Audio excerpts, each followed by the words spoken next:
is Rafantes Lusario, and today I'm going to be reading you the Iliad by Homer. If you're interested in buying this edition, it is by Page Publications.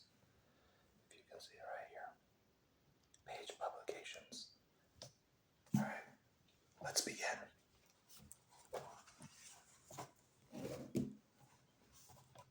Book 1. The quarrel between Agamemnon and Achilles. Achilles withdraws from the war and sends his mother Thetis to ask Zeus to help the Trojans. Scene between Zeus and Hera on Olympus. Saying, O goddess, the anger of Achilles, son of Peleus, that brought countless ills upon the Achaeans. Many a brave soul did it send hurrying down to Hades, and many a hero did it yield a prey to dogs and vultures. For so were the counsels of Zeus fulfilled, from the day on which the son of Atreus, king of men, and great Achilles first fell out with one another. And which of the gods was it that set them on to quarrel? It was the son of Zeus and Leto, for he was angry with the king, and sent a pestilence upon the host to plague the people, because the son of Atreus had dishonored Chryses, his priest. Now Chryses had come to the ships of the Achaeans to free his daughter, and had brought with him a great ransom. Moreover, he bore in his hand the scepter of Apollo, wreathed with the suppliant's wreath. And he besought the Achaeans, but most of all the Jew sons of Atreus, who were their chiefs. Sons of Atreus, he cried, and all other Achaeans, may the gods who dwell in Olympus grant you to sack the city of Priam, and to reach your homes in safety. But free my daughter, and accept that ransom for her, in reverence to Apollo, son of Zeus. On this the rest of the Achaeans with one voice were for respecting the priest and taking the ransom that he offered. But not so Agamemnon, who spoke fiercely to him and sent him roughly away. Old man, he said, let me not find you tearing about our ships, nor yet coming hereafter. Your scepter of the god and your wreath shall profit you nothing. I will not free her. She shall grow old in my house at Argos, far from her own home, busying herself with her loom and visiting my couch. So go, do not provoke me, or it shall be the worse for you. The old man feared him and obeyed.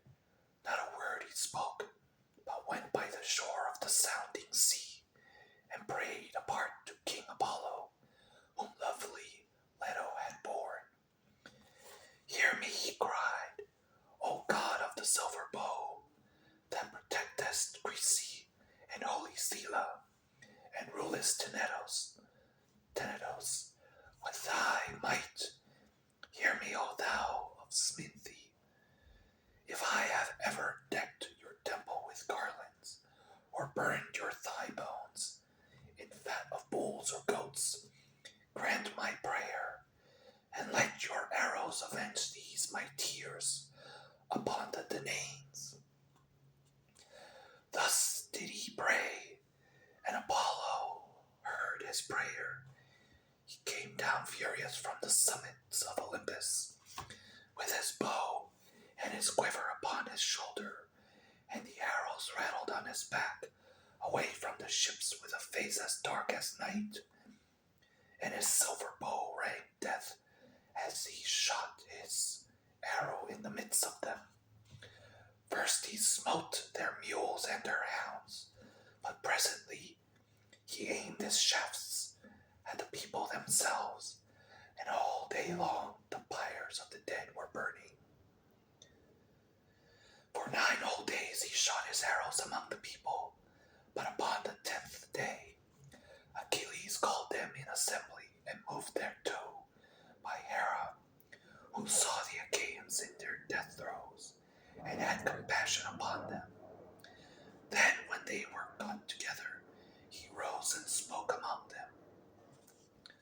Son of Atreus, he said, I deem that we should now turn roving home if we would escape destruction, for we are being cut down by war and pestilence. At once, let us ask some priest or prophet, or some reader of dreams, for dreams too are of Zeus, who can tell us why Phoebus Apollo is so angry, and say whether it is for some vow that we have broken, or hecatomb that we have not offered, and whether he will accept the savor of lambs and goats without blemish, so as to take away the plague from us. With these words he sat down, and Calchas, son of Thestor, wisest of augurs, who through things past, present, and to come, rose to speak. He it was who had guided the Achaeans with their fleet to Iliad, through the prophesying with which Phoebus Apollo had inspired him.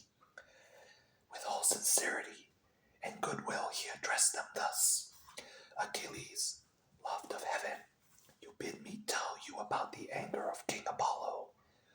I will therefore do so, but consider first and swear that you stand by me heartily, in word and deed, for I know that I shall offend one who rules the Argives with might, to whom all the Achaeans are in subjection.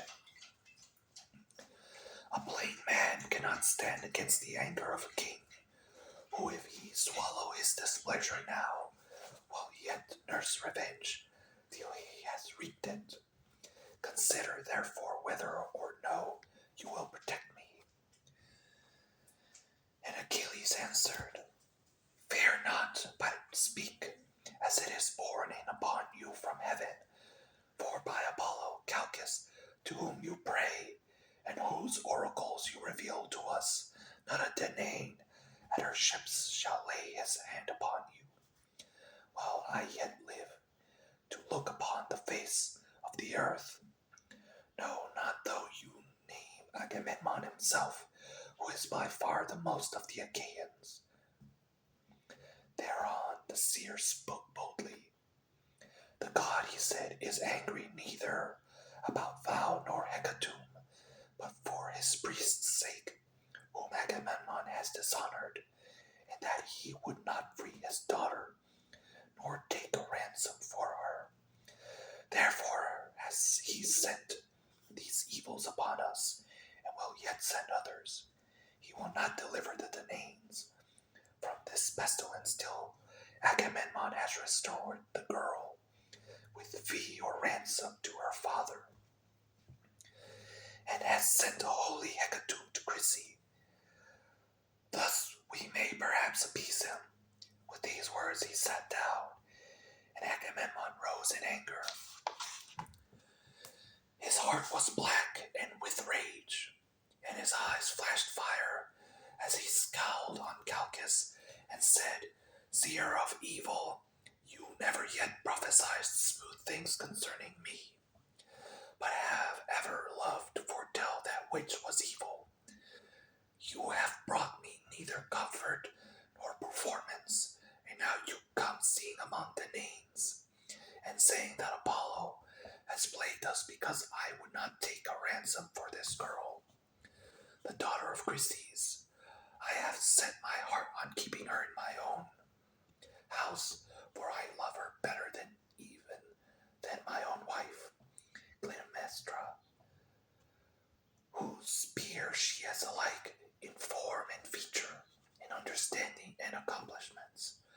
Still, I will give her up if I must, for I would have the people live, not die. But you must find me a bride instead, or I alone among the Argives shall be without one. This is not well for you is to go elsewhither. And Achilles answered, Most noble son of Atreus, covetous beyond all mankind, how shall the Achaeans find you another prize? We have no common store from which to take one. Those we took from the cities have been awarded. We cannot disallow the awards that have been made already. Give this girl, therefore, to the god, and if ever Zeus grants us to sack the city of Troy, we will requite you fourfold. Then Agamemnon said, Achilles, valiant though you be, you shall not thus outwit me. You shall not overreach, and you shall not persuade me. Are you to keep your own prize, while I sit tamely under my loss, and give up the girl at your bidding? Let the Achaeans find me a prize in fair exchange to my liking, or I will come and take your own, or that of Ajax, or of Odysseus, and he to whomsoever I may come shall rue my coming. But of this we will take thought hereafter. For the present let us draw a ship into the sea, and find a crew for her expressly. Let us put a hecatomb on board, and let us send Chryses also. Further, let some chief man among us be in command, either Ajax or Idomeneus, or yourself, son of Peleus, mighty warrior that you are, that we may offer sacrifice and appease the anger of the god. Achilles scowled at him and answered, You are steeped in insolence and lust of gain. With what heart can any of the Achaeans do you bidding, either on foray or in open fighting? I came not warring here for any ill the Trojans had done me. I have no quarrel with them. They have not raided my cattle nor my horses, nor cut down my harvests on the rich plains of Phthia. For between me and them there is a great space, both mountain and sounding sea. We have followed you, Sir Insolence, for your pleasure, not ours, to gain satisfaction from the Trojans. For your shameless self and for Menelaus. You forget this and threaten to rob me of the prize for which I have toiled, and which the sons of the Achaeans have given me. Never when the Achaeans sack any rich city of the Trojans do I receive so good a prize as you do. Though it is my hands that do the better part of the fighting. When the sharing comes, your share is far the largest, and I, forsooth, must go back to my ships, take what I can and get, and be thankful when my labor of fighting is done. Now, therefore, I shall go back to Phthia, and it will be much better for me to return home with my ships, for I will not stay here dishonored to gather gold in substance for you. And Agamemnon answered, Fly if you will, I shall make you no prayers to, stay you. I have others here who will do me honor, and above all Zeus, the Lord of Counsel. There is no king here so hateful to me as you are, for you are ever quarrelsome and ill affected. What though you be brave? What is it not heaven that made you so? Go home then, with your ships and comrades to lord it over the Myrmidons. I care neither for you nor for your anger.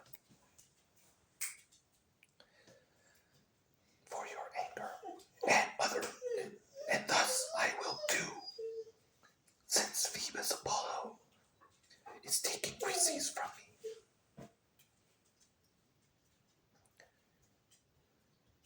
I shall send her with my ship and my followers, but I shall come to your tent and take your own prize. Chryses.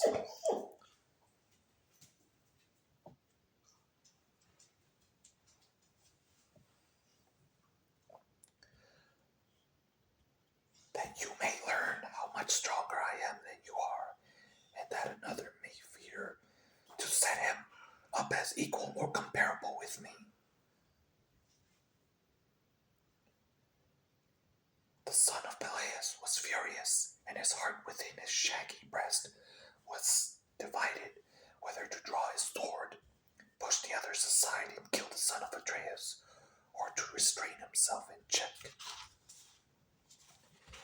His anger, while he was thus in two minds, and was drawing his mighty sword from his scabbard, Athene came down from heaven, for Hera had sent her in the love she bore to both of them, and seized the son of Peleus by his yellow hair, visible to him alone, for of the others no man could see her.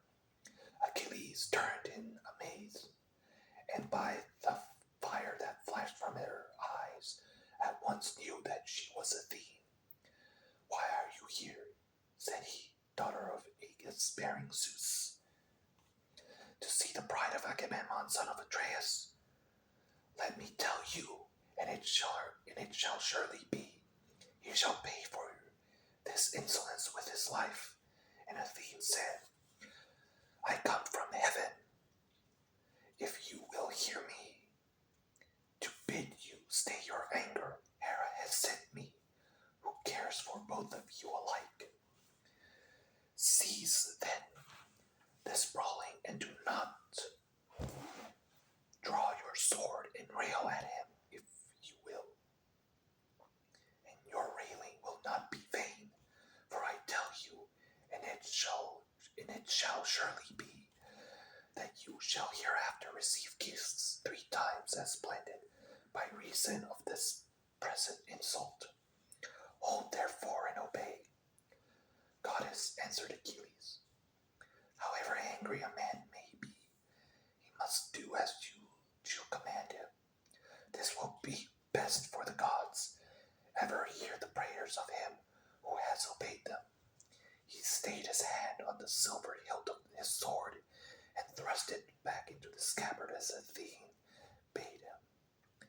Then she went back to Olympus among the other gods, and to the house of Aegus bearing Zeus. But the son of Peleus again began railing at the son of Atreus, for he was still in rage. "Wine bibber," he cried, "with the face of a dog and the heart of a hind, you never dared to go out with the host in fight, nor yet with our chosen men in ambuscade. You shun this as you do death itself. You had rather go round and rob his prizes from any man who contradicts you. You devour your people, for you are king over a feeble folk. Otherwise, son of Atreus, henceforward you would insult no man.